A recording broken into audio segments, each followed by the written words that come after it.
잠들지 못한 이야기, 그림자 속 괴물, 유영철의 모든 것. 이 이야기는 실화를 바탕으로 제작되었습니다.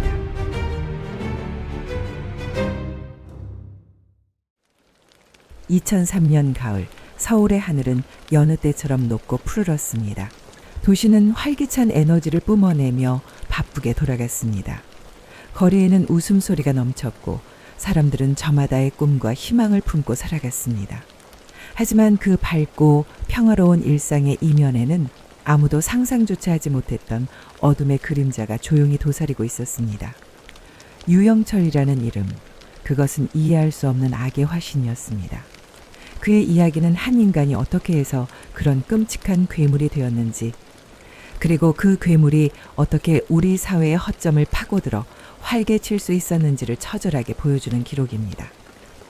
이 이야기는 유영철이라는 그림자의 탄생부터 그의 파멸까지 한 인간이 괴물로 변해가는 과정과 그가 남긴 지울 수 없는 상처, 그리고 그를 쫓았던 사람들의 치열한 싸움을 따라가는 여정입니다.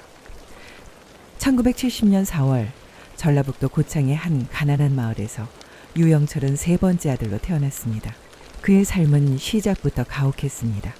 아버지는 만성적인 알코올 중독자이자 폭력적인 사람이었습니다. 술에 취하면 이성을 잃고 가족들에게 무자비한 폭력을 휘둘렀습니다. 집안은 늘 술 냄새와 깨진 물건들, 그리고 어린아이들의 울음소리로 가득했습니다. 어머니는 이런 남편과 끝없는 가난 속에서 하루하루를 고통스럽게 버텨내야만 했습니다. 생활고는 너무나도 심각하여 갓 태어난 어린 유영철을 보며 차마 키울 자신이 없어 함께 생을 마감하려 했던 적까지 있었다고 합니다. 친어머니가 겪었던 그 깊은 절망감과 삶의 무게는 당시 유영철 가족이 처한 상황이 얼마나 비참하고 희망 없었는지를 단적으로 보여줍니다. 그런 극심한 빈곤과 아버지의 폭력으로 얼룩진 환경에서 어머니 혼자서 갓난아이를 제대로 돌보기란 불가능에 가까웠습니다. 아이를 안전하게 맡길 곳이 절실했고 그때 기꺼이 어린 유영철을 품어주신 분이 바로 그의 친할머니였습니다. 할머니는 비록 넉넉지 않은 형편이었지만 따뜻한 손길과 사랑으로 어린 손자를 돌보셨습니다. 유영철에게는 아마도 그 짧은 유년기 시절이 그의 인생에서 몇 안 되는 진정한 사랑과 평온을 느꼈던 시간이었을지도 모릅니다. 전문가들은 이 시기의 긍정적인 경험이 그의 내면에 아주 작은 인간성을 남겼을 수도 있다고 분석하기도 합니다. 하지만 그 평화는 오래가지 못했습니다. 유영철이 6살 무렵 그의 부모님은 결국 파경을 맞았습니다. 아버지의 술과 폭력, 그리고 끝없는 가난은 더 이상 가정을 유지할 수 없게 만들었고 친어머니는 결국 아버지를 떠나게 되었습니다. 어린 유영철은 사랑하는 친어머니와 이별하고 아버지와 함께 남겨졌습니다. 그리고 얼마 지나지 않아 아버지에게 새로운 여자가 생겼고 그 여인이 바로 유영철이 왜곡된 여성관을 가지게 만든 계모입니다. 유영철은 이제 친어머니 대신 아버지와 계모 밑에서 살게 되었습니다. 할머니와 함께했던 시간의 따뜻함은 온데간데 없었습니다. 이곳에서의 삶은 이전에 겪었던 어떤 고통보다도 더 혹독했습니다. 계모는 친아버지와 마찬가지로 어린 유영철에게 무자비한 폭력을 휘둘렀습니다. 이유를 알 수 없는 손찌검과 폭언이 매일 밤 이어졌고 어린 유영철은 육체적 고통과 함께 극심한 정신적 고통을 겪어야 했습니다. 그의 마음에 세상에 대한 뿌리 깊은 불신, 여성에 대한 왜곡된 시각, 그리고 자신을 학대했던 이들에 대한 지독한 증오가 새겨지던 시간이었습니다. 어린 시절 가장 보호받아야 할 공간인 가정에서 겪은 지속적인 학대와 폭력은 그의 인격 형성에 치명적인 영향을 미쳤습니다. 타인에 대한 공감 능력은 완전히 결여되었고 분노와 적개심만이 그의 내면을 지배하게 되었습니다. 어머니가 다시 그를 데려와 함께 살게 되면서 서울 공덕동에서 초등학교를 다시 다니게 되었지만 이미 그의 어린 시절은 끔찍한 상처로 가득했습니다. 학교 생활 기록부에는 그가 말이 없고 애어른 같았다고 기록되어 있습니다. 또래 친구들과 어울리기보다 혼자 있는 것을 좋아했고 좀처럼 자신의 감정을 겉으로 드러내지 않는 폐쇄적인 성격을 보였습니다. 그의 내면은 이미 산산조각난 유리 조각처럼 날카롭고 위험해지고 있었습니다. 가난, 부모의 이혼, 친모와의 이별, 그리고 이어진 계모와 친부의 학대. 이 모든 고통스러운 경험들이 뒤엉켜 유영철의 마음에 지울 수 없는 깊은 상처와 뒤틀린 인식을 만들었습니다. 그는 세상을 자신을 언제든 해칠 수 있는 적대적인 곳으로 인식하게 되었고, 타인을 믿지 못하며 오직 자신만의 세계에 갇히게 되었습니다. 그의 내면에 잠재된 공격성은 점점 커져갔습니다. 어머니가 보모일로 어렵게 생계를 꾸려가면서 예전보다는 형편이 좀 나아졌다고는 하지만 유영철의 마음속 깊이 자리 잡은 세상에 대한 불신과 분노는 쉬이 가라앉지 않았습니다. 그는 이미 청소년기부터 크고 작은 범죄에 손을 대기 시작했습니다. 처음에는 절도와 같은 재산 범죄였지만 점차 폭력과 강간과 같은 강력 범죄로 이어졌습니다. 그의 전과 기록은 점점 두꺼워졌고 검거될 당시 전과 14범의 범죄자로 낙인 찍혀 있었습니다. 그는 감옥을 드나들면서 사회에 대한 불만을 더욱 키웠고, 출소 후에는 사회에 대한 복수심과 살인에 대한 비뚤어진 환상을 키워나갔습니다. 그의 내면에는 이미 인간적인 감정보다는 파괴적인 충동이 가득 차 있었습니다. 2003년 9월 24일 서울 강남구 신사동의 한 조용한 저녁, 유영철의 첫 살인이 시작되었습니다. 희생자는 숙명여대 명예교수 이모 씨와 그의 부인이었습니다. 평생을 학문에 매진하며 평화롭게 살아왔던 노부부는 자신들의 집에서 끔찍한 최후를 맞았습니다. 유영철은 밤늦게 인적이 드문 틈을 타 집에 침입하여 잠든 노부부를 무참히 살해했습니다. 범행 후 집안을 뒤져 금품을 훔치기도 했지만 이는 부수적인 목적일 뿐 주된 동기는 아니었습니다. 그의 범행 도구는 사전에 치밀하게 준비된 것이었습니다. 마포구의 한 공사장에서 긴 망치를 주어 자루를 잘라내고 그 자리에 짧은 장도리 자루를 끼워 넣었습니다. 약 4kg의 무게에 불과했지만 이 개조된 망치는 그의 주된 살인 도구가 되었습니다. 또한 지문을 남기지 않기 위해 세무 장갑과 코팅 목장갑을 여러 켤레 준비했고, 범행에 사용할 도구들은 항상 검은색 어깨걸이 가방에 넣어 은밀하게 휴대했습니다. 범행 후에는 현장을 꼼꼼히 정리하여 자신의 흔적을 최대한 지우려 했습니다. 그는 마치 자신이 완벽한 범죄를 저지를 수 있다고 믿는 듯 했습니다. 열흘 뒤인 10월 9일, 이번에는 종로구 구기동의 한 주택가에서 또다시 비극이 일어났습니다. 주차관리원으로 일하던 고모 씨의 집에 침입한 유영철은 고 씨와 그의 아내, 그리고 35세의 지체장의 아들까지 일가족 3명을 모두 둔기로 살해했습니다. 평범한 가정이 한순간에 무참히 파괴된 것입니다.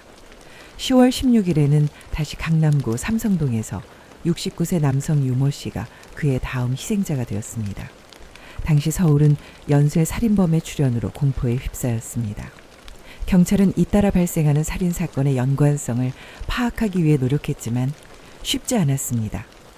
범행 동기가 불분명했고 피해자와 범인 사이에 겉으로 드러나는 연결고리가 없었기 때문입니다. 일반적인 강도 살인이나 원한 살인과는 다른 양상을 보이자 수사에 혼선이 빚어졌습니다. 금품을 훔치긴 했지만 그것이 주된 목적으로 보이지 않았고 특별한 원한 관계도 파악되지 않았습니다. 범인이 왜 어떤 기준으로 대상을 고르는지 감조차 잡기 어려운 상황이었습니다. 기존의 범죄 수사 방식으로는 설명되지 않은 새로운 유형의 범죄였고 수사는 범인의 윤곽조차 잡기 힘든 상태로 표류하고 있었습니다.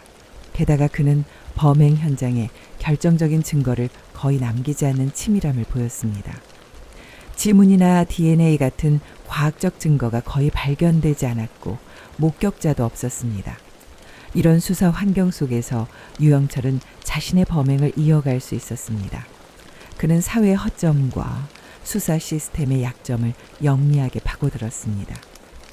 2004년으로 해가 바뀌면서 유영철의 끔찍한 그림자는 다른 곳으로 옮겨갔습니다. 그의 범행 대상이 출장 마사지 여성들로 바뀌기 시작한 것입니다. 부유층 노인 살해 사건으로 인해 경찰의 수사망이 좁혀온다고 느꼈거나 아니면 자신의 뒤틀린 욕망이 새로운 형태로 발현된 것일 수 있습니다. 그는 출장 마사지 업소에 전화를 걸어 여성을 부른 뒤 자신의 오피스텔 등지에서 살해하는 방식을 사용했습니다. 왜 출장 마사지 여성이 다음 범행 대상이 되었을까요? 경찰 조사에서 유영철은 쉽게 유인할 수 있는 대상이기 때문이라고 진술했습니다. 하지만 프로파일러들은 어린 시절 계모에게 받았던 학대 경험이 여성에 대한 왜곡된 증오심으로 이어진 것으로 보인다고 설명했습니다. 또한 출장 마사지 여성들은 사회적으로 취약한 위치에 있어 실종되거나 사라져도 신고가 잘 되지 않거나 수사가 제대로 이루어지지 않을 것이라고 계산했던 것으로 추정됩니다. 그는 이런 사회적 약점을 악용한 것입니다. 살인 자체에서 쾌감을 느끼는 그의 심리는 대상을 가리지 않았지만 그는 자신이 잡히지 않을 만한 쉬운 대상을 선택하는 치밀함도 가지고 있었습니다. 2004년 6월 7일부터 7월 23일까지 짧은 기간 동안 무려 7명의 여성이 그의 손에 목숨을 잃었습니다. 그는 주로 마포구에 있는 자신의 오피스텔로 여성들을 유인하여 잔혹하게 살해했습니다.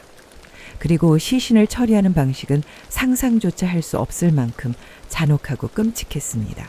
그는 시신을 훼손하고 인근 야산이나 등산로에 안매장했습니다. 시신을 찾기 어렵게 만들고 자신의 범행 증거를 인멸하려는 의도도 있었겠지만 시신을 훼손하는 행위는 단순히 증거인멸을 넘어 그의 내면에 자리 잡은 극단적인 분노와 여성에 대한 혐오감을 드러내는 것이기도 했습니다. 도시는 이제 숨막히는 공포와 불안에 휩싸였습니다. 정체불명의 연쇄 살인범이 거리를 활보하며 무고한 사람들을 무차별적으로 노리고 있다는 사실에 시민들은 극도의 불안감을 느꼈습니다. 특히 여성들과 노인들은 외출조차 두려워하며 일상생활이 마비될 지경이었습니다. 경찰은 범행 대상을 바꾸는 범인의 행적을 쫓는 데 어려움을 겪었습니다. 피해자들에게서 공통점을 찾기 힘들었고 사건 현장에 남겨진 단서도 많지 않았습니다. 범인은 매우 치밀하게 자신의 흔적을 지웠기 때문에 수사는 답보 상태였습니다. 기존의 범죄자 프로파일링이나 수사 방식으로는 설명되지 않는 새로운 유형의 범죄였기에 경찰은 새로운 접근 방식을 고민해야만 했습니다. 당시 언론에서는 연쇄 살인범의 정체를 알 수 없어 시민들의 불안감이 더욱 커지고 있다는 보도가 쏟아졌습니다. 어둠 속에서 영원히 자신의 악행을 숨길 수 있을 것만 같았던 유영철. 하지만 아무리 치밀한 범죄자라 할지라도 언젠가는 실수를 하기 마련입니다. 결국 그의 끔찍한 연쇄 살인 행각에 제동이 걸리는 순간이 찾아왔습니다. 결정적인 역할을 한 것은 한 출장 마사지 업소의 업주였습니다. 2004년 7월 15일 새벽 유영철은 평소처럼 출장 마사지 서비스를 불렀습니다. 하지만 그날 업주는 유영철에게서 뭔가 수상한 낌새를 느꼈습니다. 유영철의 행동이 평소와 달랐고 통화 중에도 무언가 숨기는 듯한 느낌을 받았습니다. 특히 전화를 끊고 나서 다시 걸었을 때 유영철이 다른 번호로 전화를 받는 것을 보고 업주는 직감적으로 심각한 위험을 감지했습니다. 최근 잇따랐던 여성 실종 사건들과 그의 수상한 행동이 단순한 우연이 아니라고 판단한 업주는 더 이상 망설이지 않고 경찰에 신고했습니다. 신고를 받은 경찰은 신속하게 출동했고 신촌 오거리 근처에서 유영철을 발견하고 검거했습니다. 끔찍한 연쇄 살인의 주범이 마침내 경찰의 손에 잡힌 순간이었습니다. 유영철의 검거 소식이 알려지자 대한민국 전역은 충격과 안도감에 휩싸였습니다. 그의 악몽이 끝났다고 사람들은 생각했습니다. 마포경찰서로 연행된 유영철은 처음에는 순순히 조사에 임하는 듯 했습니다. 하지만 그의 내면에는 여전히 도주하려는 계획이 숨겨져 있었습니다. 2004년 7월 16일 새벽 경찰서 유치장에서 조사를 받던 중 그는 잠시 방심한 담당 의경을 밀치고 수갑을 푼 채 경찰서 2층 창문을 통해 뛰어내려 도망쳤습니다. 수갑을 풀고 경찰서에서 탈출하는 그의 대담함은 경찰과 시민 모두에게 엄청난 충격을 안겨주었습니다. 검거되었던 연쇄 살인범이 다시 도주했다는 소식은 사회에 엄청난 공포를 확산시켰습니다. 괴물이 풀려났다는 생각에 수도권 전역에 비상이 걸렸고 경찰은 전례 없는 규모의 검문 검색을 실시하며 그를 쫓았습니다. 경찰은 발칵 뒤집혔고 모든 경찰력이 동원되어 유영철을 추격했습니다.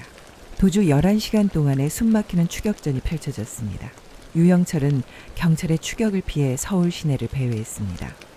택시를 타거나 걸어 다니면서 경찰의 눈을 피하려 했습니다. 하지만 그의 도주국은 그리 길지 않았습니다. 2004년 7월 16일 오후 그는 수도권 전철 1호선 영등포역에서 다시 검거되었습니다. 당시 영등포역에서 근무하던 영무원은 유영철의 인상착의를 기억하고 있었습니다. 수상한 남자가 역 구내를 서성이는 것을 발견하고 경찰에 신고했고 마침 주변에 있던 사법 형사들이 신속하게 출동하여 그를 제압했습니다. 영무원의 날카로운 눈썰미와 형사들의 신속한 대응 덕분에 간담을 서늘하게 했던 그의 도주국은 그렇게 허무하게 막을 내렸습니다. 이 사건은 당시 경찰의 허술한 관리 시스템에 대한 비판과 함께 시민들의 적극적인 신고가 얼마나 중요한지를 다시 한번 일깨워 주었습니다. 다시 잡힌 유영철은 경찰 조사 과정에서 비로소 자신의 모든 범행을 자백했습니다. 그는 자신이 총 20명을 살해했다고 진술했으며 초기 진술에서는 더 많은 숫자를 언급하기도 했습니다. 부유층 노인 11명과 출장 마사지 여성 9명. 그의 입에서 나오는 끔찍하고 담담한 이야기들은 듣는 이들을 경악하게 만들었습니다. 특히 그의 자백 내용 중에는 인간으로서 상상할 수 없는 잔혹함이 담겨 있었습니다. 그는 시신을 훼손하고 유기한 과정을 구체적으로 묘사했으며 범행 후에도 아무렇지 않게 일상생활을 했다고 진술했습니다. 심지어 검거 당시에도 그는 추가 살인을 계획하고 있었다고 말했습니다. 그의 진술은 단순히 범행 사실을 넘어 한 인간의 내면에 도사린 악의 깊이를 보여주는 충격적인 기록이었습니다. 당시 수사를 담당했던 형사들이나 프로파일러들은 유영철의 심리 상태에 대해 깊이 분석했습니다. 한 프로파일러는 유영철이 매우 차갑고 감정이 결여된 인물이었으며 자신이 저지른 일에 대해 일말의 죄책감도 느끼지 않았다고 언급했습니다. 그는 자신에게 조금이라도 불리한 상황이 되면 태도를 바꾸거나 거짓말을 하는 등 교활한 면모도 보였다고 합니다. 재판에 넘겨진 유영철에게 법원은 가장 무거운 형벌인 사형을 선고했습니다. 그의 범행 수법이 극도로 잔혹하고 비인간적이었으며 무고한 많은 생명을 계획적으로 빼앗았다는 점에서 우리 사회가 용납할 수 없는 죄를 저질렀다고 판단한 것입니다. 1심과 2심 모두 사형이 선고되었고 2005년 6월 9일 대법원에서 사형이 최종 확정되었습니다. 사형 판결이 내려졌음에도 불구하고 유영철은 법정에서 반성하는 기미를 거의 보이지 않았다고 전해집니다. 그는 오히려 자신에게 사형을 구형한 검사에게 조롱 섞인 발언을 하기도 했습니다. 대한민국은 1997년 이후 사형 집행을 하지 않고 있습니다. 따라서 유영철 역시 사형 선고를 받았지만 아직 집행되지 않고 현재까지 서울구치소에 수감되어 있습니다. 유영철 사건은 한국 사회의 깊은 상처와 함께 큰 변화를 가져왔습니다. 사이코패스라는 개념이 대중에게 널리 알려졌고 범죄자의 심리를 분석하여 수사에 활용하는 프로파일링 기법의 중요성이 대두되었습니다. 유영철이라는 이름은 한국 범죄사에 지울 수 없는 어둠의 기록으로 남아 있습니다. 그의 사건은 아직도 많은 사람들에게 충격적인 기억으로 남아 있으며 관련 내용을 다룬 영화나 드라마가 제작되기도 했습니다. 유영철의 이야기는 끝났지만 그가 우리 사회에 남긴 그림자와 질문들은 여전히 유효합니다. 한 인간이 왜 그렇게 잔혹한 괴물이 되었을까? 그의 어린 시절 상처는 얼마나 큰 영향을 미쳤을까? 우리 사회는 이런 범죄를 막기 위해 어떤 시스템을 갖추고 어떤 노력을 기울여야 할까? 사회의 가장 어두운 구석에서 벌어진 그의 범행은 우리 사회가 소외된 이들에게 얼마나 무관심했으며 범죄의 전조 증상들을 얼마나 놓치고 있었는지를 아프게 되돌아보게 합니다. 오늘의 잠들지 못한 이야기는 여기까지입니다. 편안한 밤 보내시길 바라며 좋아요와 구독 그리고 알람 설정까지 부탁드립니다.